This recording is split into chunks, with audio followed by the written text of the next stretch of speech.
Bhopal gas سانحے کو آج 35 سال مکمل ہو چکے ہیں، لیکن آج بھی متاثرین کو انصاف کا انتظار ہے۔ بھوپال گیس سانحے میں زہریلی گیس نے 23,000 لوگوں کو موت کی نیند سلا دیا تھا۔ دیکھیے رپورٹ۔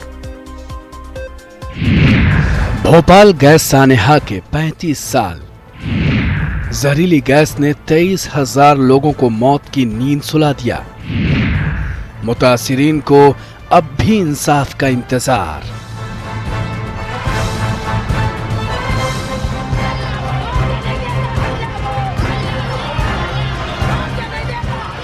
بھوپال گیس سانحہ کو 35 سال ہو چکے ہیں، لیکن اس کی تکلیف لوگ آج بھی محسوس کر رہے ہیں۔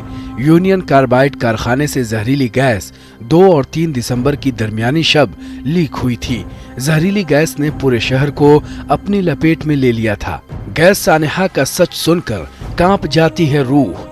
2 اور 3 دسمبر 1984 کی درمیانی شب یونین کاربائڈ کارخانے سے نکلی زہریلی گیس نے 23,000 لوگوں کو موت کی نیند سلا دیا۔ سرکاری اعداد و شمار کے مطابق کچھ ہی گھنٹوں میں 3,000 لوگ موت کی نیند سو گئے۔ غیر سرکاری اعداد و شمار کے مطابق یہ تعداد تقریباً 3 گنا زیادہ تھی۔ حکومت نے بھی مانا تھا کہ حادثے میں قریب 5 لاکھ سے زیادہ لوگ متاثر ہوئے تھے۔ یونین کاربائڈ کارخانے سے قریب 40 ٹن گیس لیک ہوئی تھی۔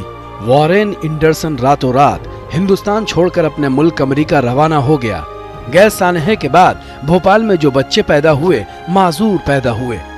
25,000 سے زیادہ لوگ اس گیس سانحے کی زد میں آ کر جسمانی طور پر پوری طرح سے معذور ہو گئے۔ اس حادثے کو 35 سال ہو چکے ہیں، لیکن آج بھی لوگ اس خوفناک رات کو بھول نہیں پائے ہیں۔